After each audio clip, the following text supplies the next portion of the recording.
Kids story studio में खुश आमदीद, आइए दिलचस्प कहानी से लुत्फ उठाएं। बहुत पहले की बात है। एक लोमड़ी और एक चील की सहेली बन गई। दोनों में दोस्ती हो गई और वो रोजाना मिलने लगे। एक दिन लोमड़ी ने चील से कहा, क्यों ना हम पास रहें। पेट की फिक्र की वजह से मुझे अक्सर दूर रहना पड़ता है। घर पे मेरे बच्चे अकेले हो जाते हैं और मेरा ध्यान जो है वो बच्चों में लगा रहता है। क्यों ना तुम यहीं कहीं आस पास ही रहो, कम से कम मेरे बच्चों का ख्याल तो रखोगी। चील ने लोमड़ी की बात मान ली और आखिरकार कोशिश करके रहने के लिए एक पुराना दरख्त तलाश कर लिया जिसका तना अंदर से खोखला था। इसमें सुराख था। दोनों को ये जगह पसंद आई। लोमड़ी अपने बच्चों के साथ सुराख में रहने लगी और चील ने दरख्त पर अपना बसेरा बना लिया। कुछ अर्सा बाद लोमड़ी की गैरहाजिरी में चील अपने घोंसले में बच्चों के साथ भूखी बैठी थी। उसने अपना और अपने बच्चों का पेट भरने के लिए लोमड़ी का एक बच्चा खा लिया और घोंसले में जाकर खुद भी खाने लगी और अपने बच्चों को भी खिला दिया। जब लोमड़ी वापस आई तो एक बच्चा नहीं पाया। उसने बच्चे को इधर उधर बहुत तलाश किया मगर वो ना मिला। उसकी आंखों से आंसू निकलने लगे। चील भी दिखावे का अफसोस करती रही। दूसरे दिन लोमड़ी जब जंगल में फिर शिकार करने गई और वापस आई तो एक और बच्चा गायब हो गया।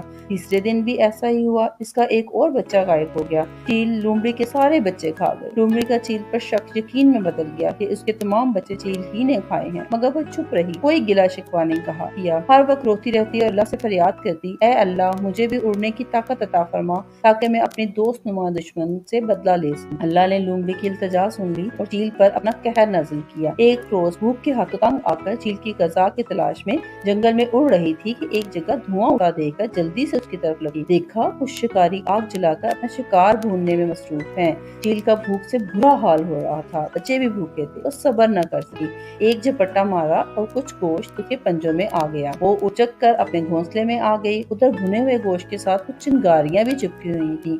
घोंसले में बचे हुए घास फूस के तिनकों को आग लग गई। घोंसला भी जलने लगा। उधर तेज तेज हवा चलने लगी। घोंसले की आग ने इतना मौका ही ना दिया कि चील खुद को और अपने बच्चों को बचा सके। वो तड़प तड़प कर वहां से नीचे गिरने लगे। लोमड़ी ने चील के नीचे गिरते ही झट से उसे अपने मुंह में जकड़ लिया और खूब चबा चबा कर उसे खा लिया। इस तरह लोमड़ी ने अपने बच्चों का बदला चील से ले लिया। इससे हमें ये सबक मिलता है कि हमेशा दोस्त किसी अक्लमंद को ही बनाना चाहिए ताकि बाद में पछताना ना पड़े।